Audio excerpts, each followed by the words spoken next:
أحب الله والإسلام، أحب الله والإسلام، أحب الله والإسلام، أحب الله والإسلام، أحب الله والإسلام والقرآن والجنة، أحب جحافل الإيمان ترفع راية السنة، أحب الله والإسلام والقرآن والجنة، أحب جحافل الإيمان ترفع راية السنة. بسم الله الرحمن الرحيم. إن الحمد لله نحمده ونستعينه ونستهديه ونستغفره ونعوذ بالله من شرور أنفسنا ومن سيئات أعمالنا، من يهده الله فلا مضل له ومن يضلل فلا هادي له، وأشهد أن لا إله إلا الله وحده لا شريك له، وأشهد أن محمدا عبده ورسوله صلى الله عليه وعلى آله وأصحابه وسلم تسليما كثيرا. أما بعد. Last week we gave a little introduction on our usul al-thalatha, on our classical study of al-usul al-thalatha, and a little introduction. Then we mentioned the three aspects of TAWHEED in Bismillah. Then we mentioned two grammatical rules in Bismillah. Then we mentioned proof for initiating your actions in your day-to-day activities with Bismillah, because it's a matter of ibadah that needs proof. Then we mentioned the blessings, a portion of the blessings of Allah when you say Bismillah. We're not done with Bismillah. And here I say you need patience a little bit. We all need patience in our study. Sometimes we're going to pick up the pace and sometimes we're going to slow down.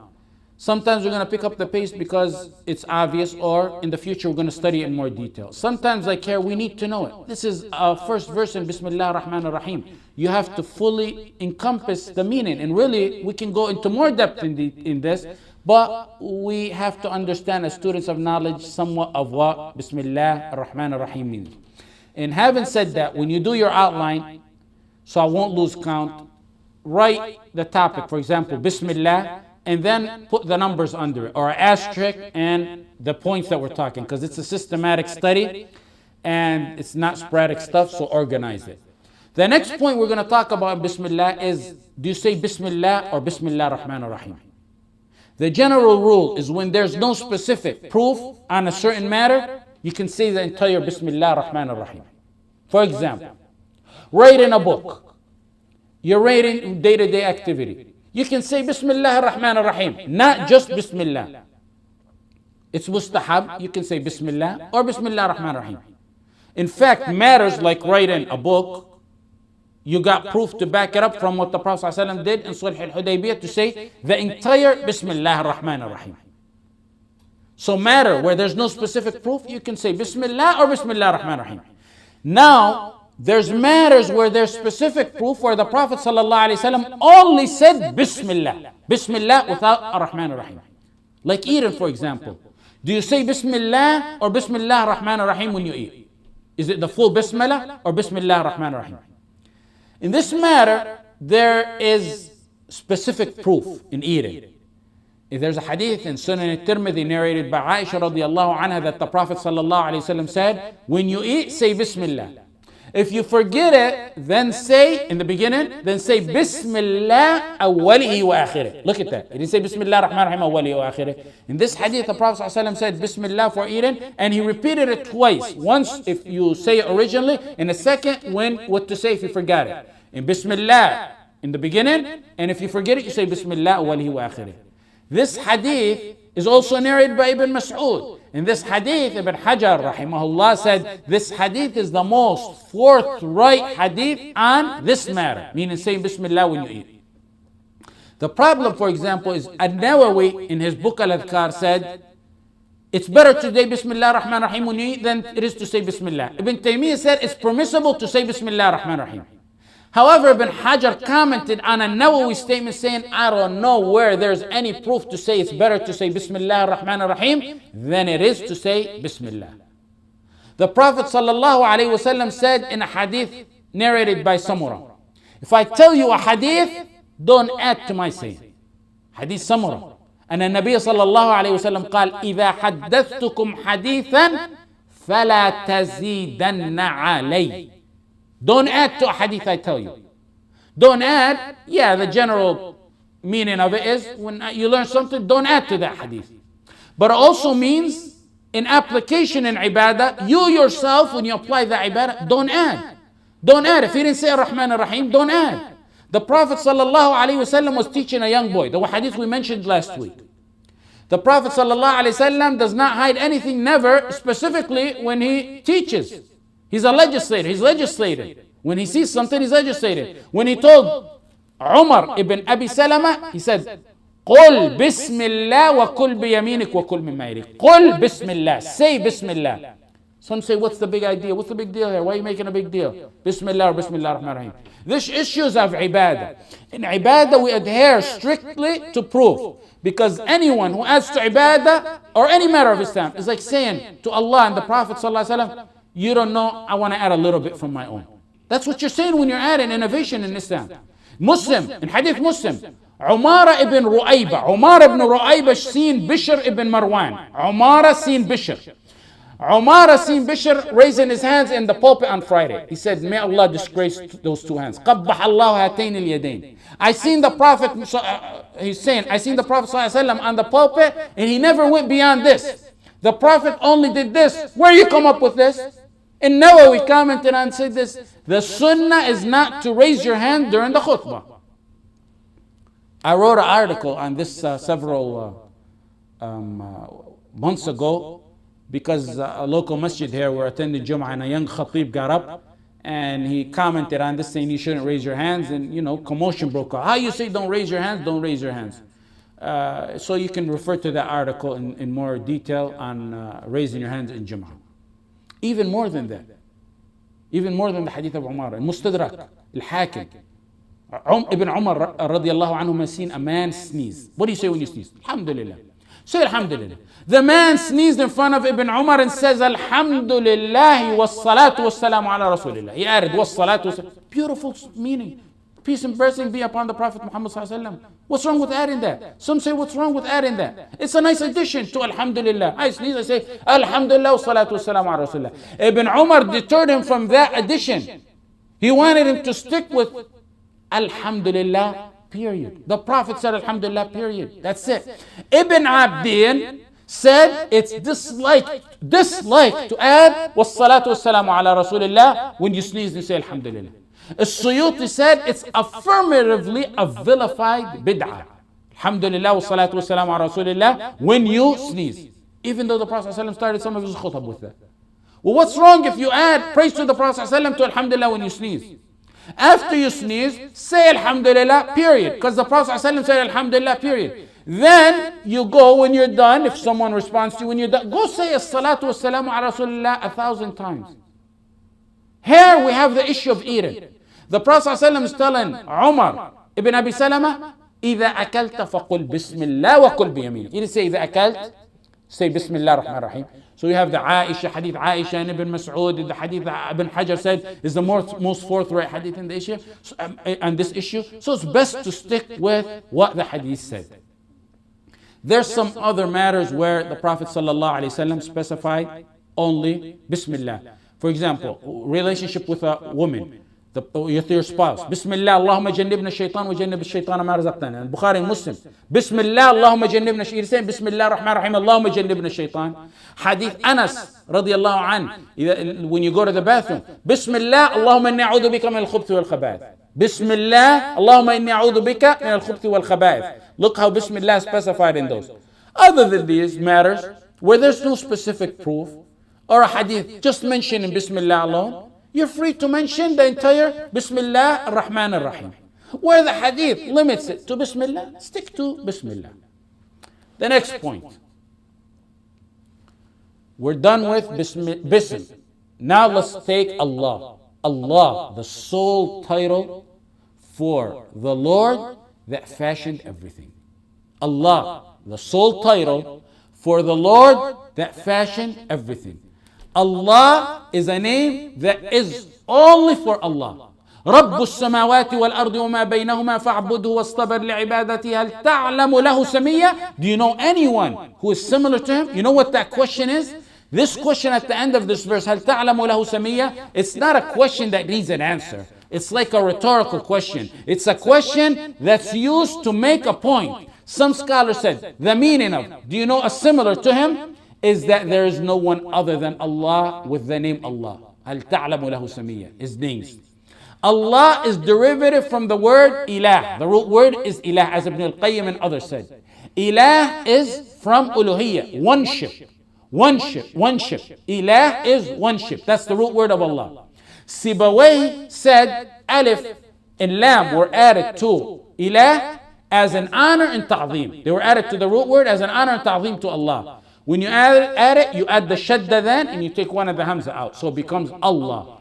How the Quran, look at how the Quran uses Allah. And at other times it uses Rabb. When Musa went to get the fire, his family were called and he wanted light and fire. Allah says in the Quran, إِنِّي أَنَا رَبُّكَ فَاخْلَعْ عَلَىٰ عَنَيْكَ إِنَّكَ بِالْوَادِ الْمُقَدَّسِ طُوًى. Verily, Musa, I'm your Lord.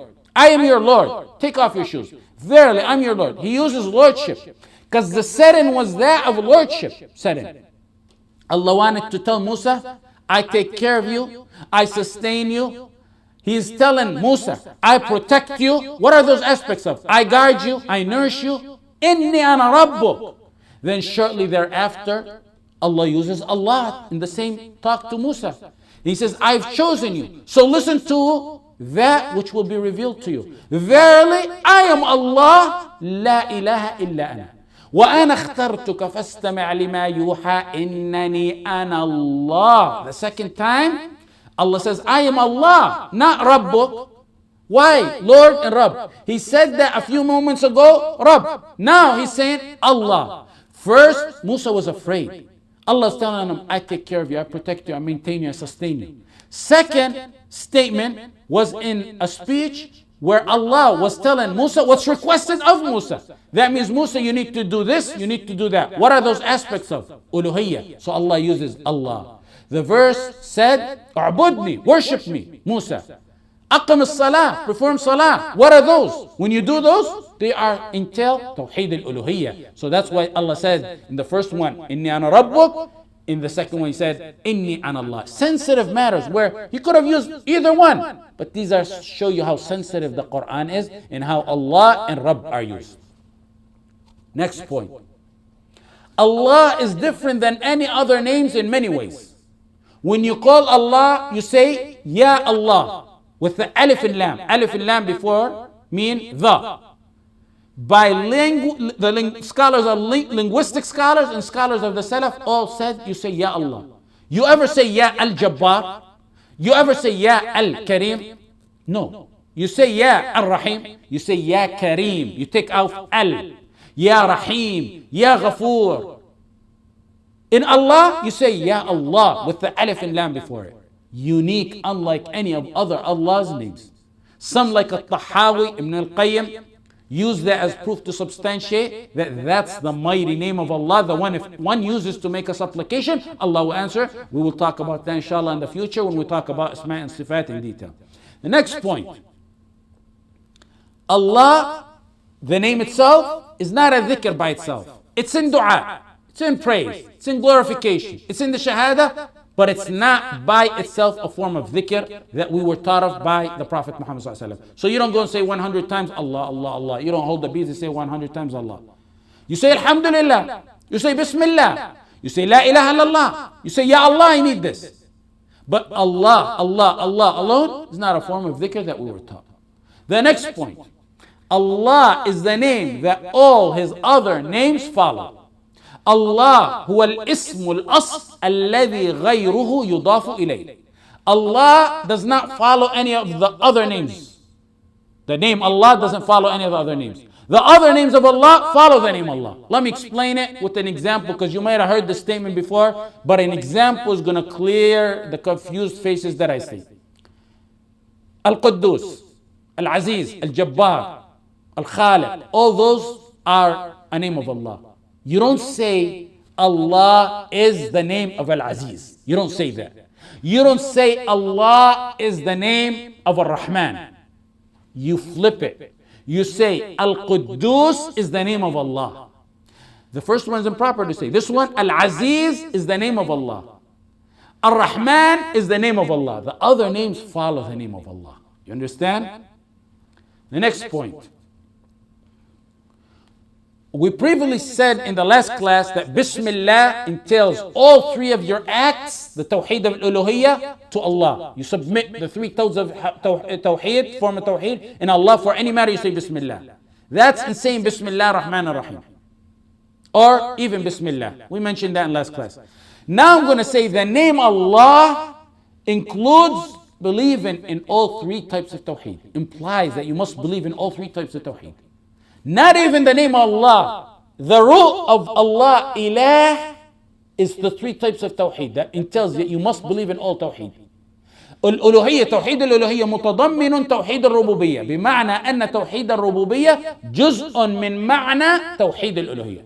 Look, ربوبية توحيد الربوبية is included as part in توحيد الألوهية. The opposite is not true.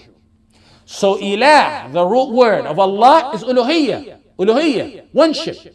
Included in the worship is Rububiyyah. You got two Tawheeds there. Then Allah, the name itself, is Asma. So that's Tawheed Asma wa Sifat.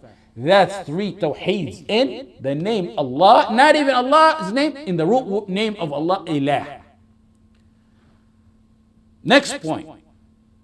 Allah is mentioned in the Quran 2,602 times according to Al-Mu'jam Al-Mufahras.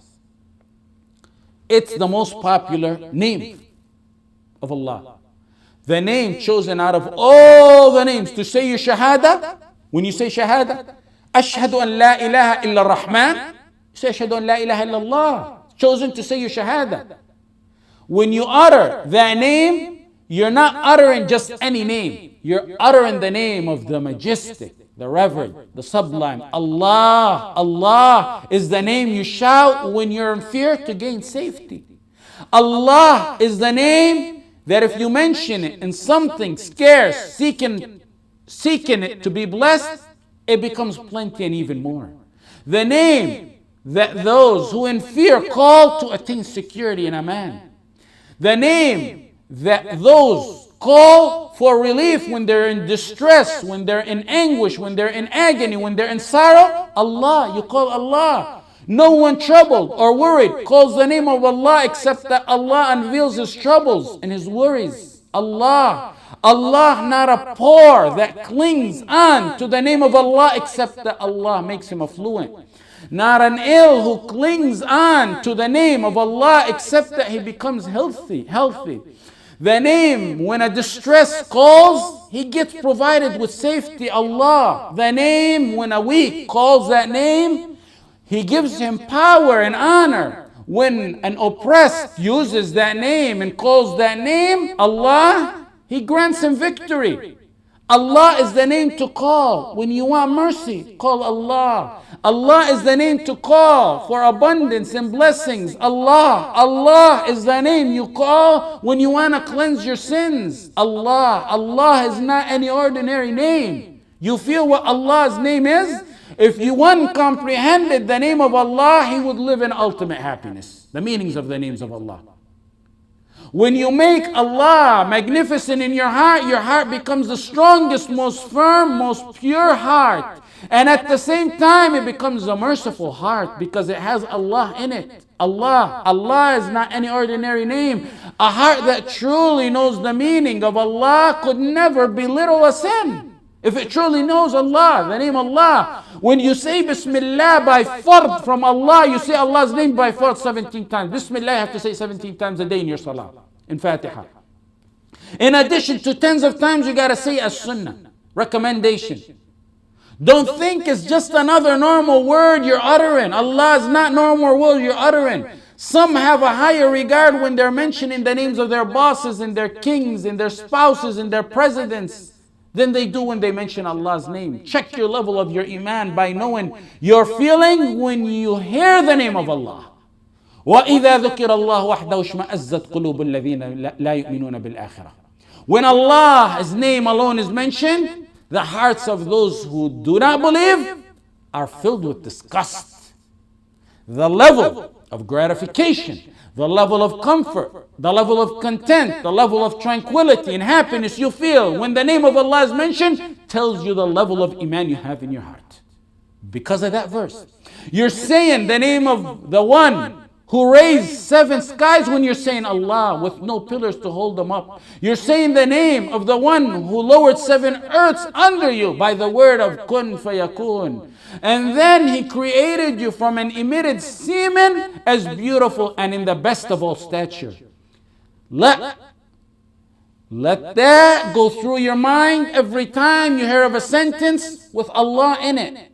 More importantly, remember all that when you say Allah, وَمَا قَدَرُ اللَّهَ حَقَّ قَدْرِهِ وَالْأَرْضُ جَمِيعًا. They underestimate. Don't be like those who underestimate Allah.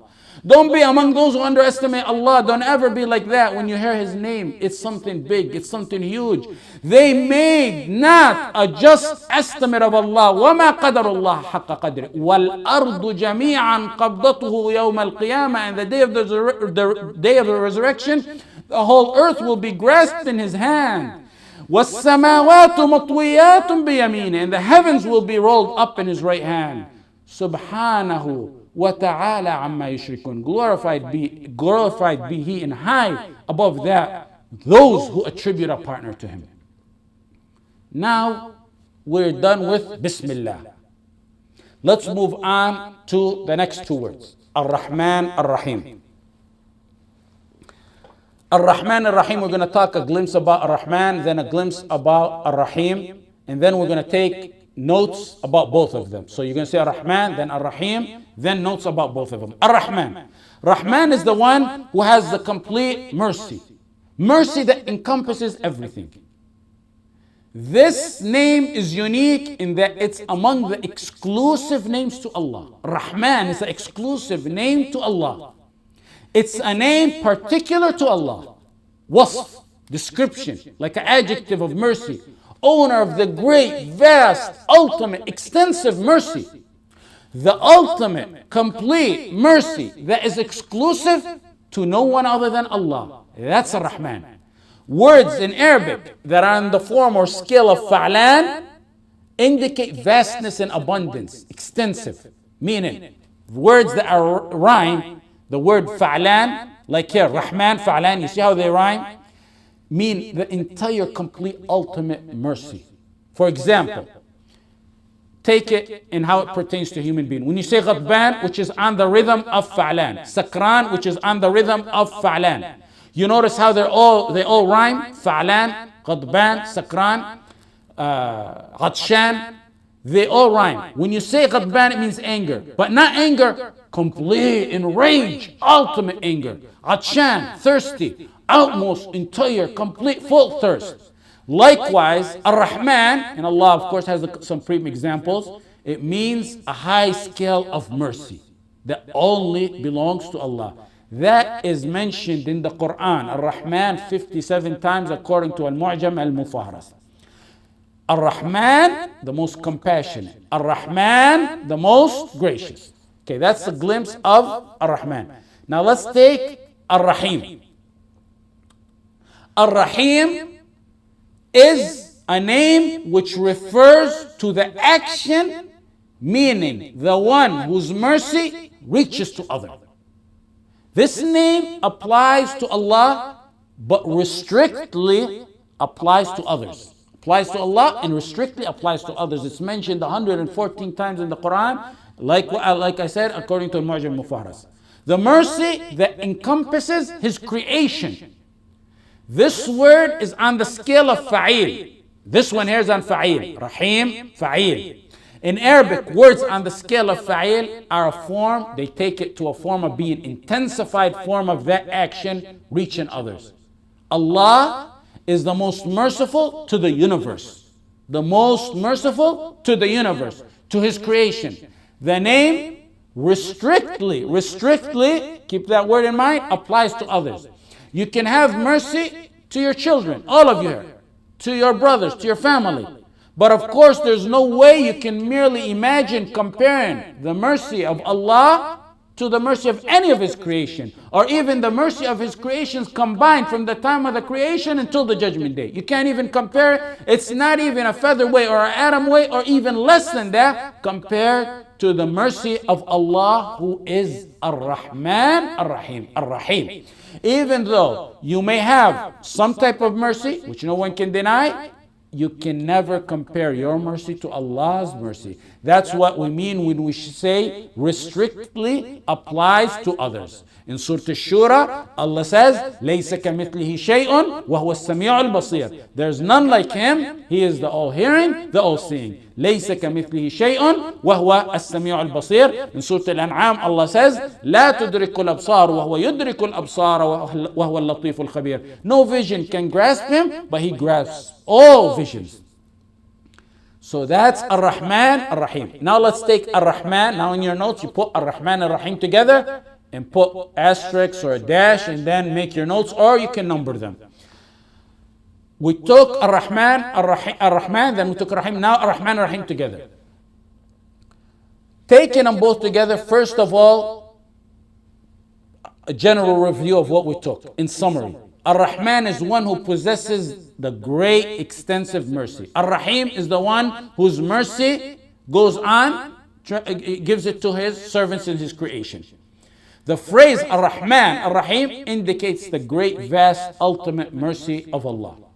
Okay, that's first. Second, there's a difference between Ar-Rahman and Ar-Rahim. There's a difference in some ways that I'm going to mention. No one can be named Ar-Rahman, but some people can be named Ar-Rahim of His creation. No one can be named a name exclusive to Allah. It's a restricted name to Allah, Ar-Rahman. You can't name that name.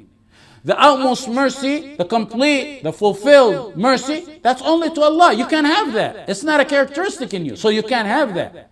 Just like you can't name Allah, because you don't have the characteristics of Allah, you can't name Ar-Rahman. It's an exclusive name to Allah. You can't name likewise Al-Khaliq, the creator. You can't name Al-Razzaq, the sustainer. You can't name Al-Ahad. You can't name Al-Samad. You can't name Al-Bari. You can't name Al-Qayyum. Khaliq, for example, the creator, the one who creates something with no similar, no resemblance, no comparison, no prior similar comparison to it. Can you create something like that? You can't, so you can't be called Al-Khaliq. You don't have that characteristic. Al-Bari is the maker, one who makes something free from any deficiency. Can you make anything free of any deficiency? Of course you cannot do that, so you can't be called Al-Bari. Then there are some names that you can be named like Ghani, Malik, Aziz, Jabbar, Ghani in the Quran. Allah describes the woman who accused Yusuf, Imra'atul Aziz. Allah's name is Al-Aziz and Allah calls her the wife of the Aziz. Hakim ibn Hizam. Hakim is a name of Allah. A Sahabi during the Prophet's time was named called Hakim. Allah said in the Quran, كَذَلِكَ يَطْبَعُ اللَّهُ عَلَى كُلِّ قَلْبِ مُتَكَبِّرٍ جَبَّارٍ. Allah seals the hearts of every arrogant tyrant. He used the name Jabbar to His creation. His name is Jabbar, He uses that to His creation. It's used 10 times in the Quran. This word is used 10 times in the Quran. 9 out of those 10 times is for people who are strong or oppressive or commit injustice, or those who do any type of zulm. The last time is mentioned, Al-Jabbar, is in Surah Al-Hashr, and it refers to Allah. When a human is permitted to name those, in one way or another, it's in a negative sense. Even if mentioned positively, it has some kind of deficiency in it, because you're human. When you mention Allah, then there's none like Allah. It's the complete, positive, ultimate example. It's the complete, outmost positive quality of that name, whatever it means. That's the difference between Ar-Rahman and Ar-Rahim. Look in the Quran. Allah said in the Quran, Sami' Basir, the hearing and listening. Allah calls you. Allah calls you in Surah Al-Insan, the second verse. هل أتى على الإنسان حين من الدهر لم يكن شيئا مذكورا إن خلقنا الإنسان من نطفة أمشاج نبتليه فجعلناه سميعا بصيرا. Allah says about you, جعلناه سميعا بصيرا. And how many times in the Quran Allah says about Himself, وهو السميع البصير. Specifically, this name, Rahman, Rahim, can be named like that. Rahim, you can name yourself that, or your child that. Allah says in the Quran, وَكَانَ بِالْمُؤْمِنِينَ رَحِيمًا, about the Prophet ﷺ. He names his Prophet Rahima. There are names that you can be named of Allah's names, but always know that there's nowhere you can compare your quality to Allah's quality. Musaylama the liar decided to call himself the Rahman, exclusive name from Allah. As a punishment from Allah, Allah made him known as the liar and exposed him. He chose the exclusive name of Allah, Ar-Rahman. His name was Rahman al-Yamama. Allah clothed him with the nickname, the liar, that he's known by all the way until the judgment day. If you say Rahman al-Yamama, does anyone today know him? No one today knows him. History book documents him as Musaylama al-Kadhab. Musaylama, the liar. That's his punishment for trying to use an exclusive name of Allah. He became an example of a liar among the residents of his cities and villages, in the people in the deserts, in the Bedouins, and in history. The liar, a punishment for one who tries to use the exclusive name of Allah. Now the first difference is between Ar-Rahman and Rahim, you can name Rahim, but you can't name Ar-Rahman because one is exclusive to Allah, the other is not. Even though Rahim, you're different resemblance in the qualities between a creation and the creator. Okay, another one, the second one, Ibn Jarir and others, Al-Farisi said, Ar-Rahman is for all the creation, evil and non-evil, and human and non-human. And Ar-Rahim is only for the believers. Ar-Rahman carries a broader scope of meaning pertaining to the mercy of Allah. That's basically what Al-Farisi, Ibn Jarir and others said. And they use this proof, وَكَانَ بِالْمُؤْمِنِينَ رَحِيمًا, where, and he is with the believers, Rahima, using the word Rahima. So the first one is a broad form, and the second one's only for the believers. Some scholars objected to this. We don't want to get into that right now, but some scholars objected to that. Ibn Abbas said they are soft, tender, gentle, raqiq names. One of them is softer than the other, meaning one carries more implication than the other. Ismani raqiqani ahaduhuma araqqu min al-akhar. Each one is more merciful than the other. Ibn al-Mubarak said, Rahman, if you ask, he gives. Rahim, if you don't ask, he gets mad. So basically that's what some scholars said. The next point is, Ar-Rahman Ar-Rahim give the quality, the mercy of Allah, the quality of mercy to Allah. And we affirm to Allah what He affirmed to Himself and what His messenger, the most knowledgeable of creation, affirmed to Him. لَيْسَ كَمِثْلِ شَيْءٍ وَهُوَ السَّمِيعُ الْبَصِيرُ لَا تُدْرِكُ الْأَبْصَارُ وَهُوَ يُدْرِكُ الْأَبْصَارُ. We have two names that give the quality of mercy to Allah. So we affirm to Allah what He affirmed to Himself and what His messenger, the most knowledgeable human about knowledge of Allah, affirmed to Him. We do it without free of any tashbih. Tashbih means comparison. We don't compare it. We do it free from ta'til. Ta'til means the likening of Allah's attributes to that of His attributes to His creation. Tahrif, without distorting the name or quality. Without ta'til, without denial of any of Allah's qualities or any aspect of it. We'll talk about this inshallah in the future in our aqidah when we talk about Tawheed al-Asma' wa Sifat in depth. Allah says, قُلْ هُوَ اللَّهُ أَحَدٌ. When you read that, you read, He, Allah is the one. One. He is one without a partner, no associate to Him. That's what everyone understands. But it also means that He is one in His names and His qualities and His attributes. In His qualities, He is أَحَدٌ فِي الصِّفَاتِ. Ahad in His actions, no comparison to Him. That's what Ahad means, just like it means He's the one without a partner. The terms Ar-Rahman and Rahim give the quality of mercy to Allah. So let's take a quick glance at the mercy of Allah from some few hadith and ayat. When one says Bismillah ar-Rahman ar-Rahim, or any praise or any verse of Allah or any glorification of Allah, and you know its meaning, it's an Iman energizer. It's an Iman booster right there. So you charge up your Iman many times a day if you know what you're really talking, not merely uttering your lips. That's why we talk about this in somewhat of depth. The terms give the quality of mercy to Allah. So let's take a quick glimpse at the mercy of Allah from some ayat and hadith. قُلْ يَا عِبَادِيَ الَّذِينَ أَسْرَفُوا عَلَى أَنفُسِهِمْ لَا تَقْنَطُوا مِنْ رَحْمَةِ اللَّهِ إِنَّ اللَّهَ يَغْفِرُ الذُّنُوبَ جَمِيعًا. Ali ibn Abi Talib radiallahu anh said, this is the most encompassing verse of Allah in the whole Quran. Ibn Mas'ud radiallahu anh said, this is the most easing verse in the Quran. Shawkani said, it's the most hopeful verse in the Quran. Why? Because it's mentioning Allah's mercy. He's given hope. Who is He mentioning? To the angels?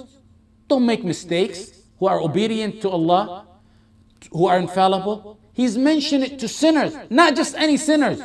Sinners with the utmost crimes. Ya ibadi alladhi, O my slaves who have transgressed their boundaries, who committed evil deeds, evil sins, despair not the mercy of Allah.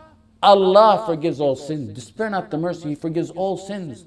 Abu Hurairah in Sahih Muslim and in Sahih Bukhari said, when Allah created the creation, Allah wrote above His throne, Rahmati sabaqat ghadabi. My mercy precedes my wrath.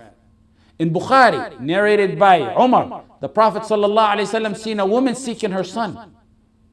When she finally found him, the companions were looking at the scene, she found him, she embraced him tightly, and she began to nurse him.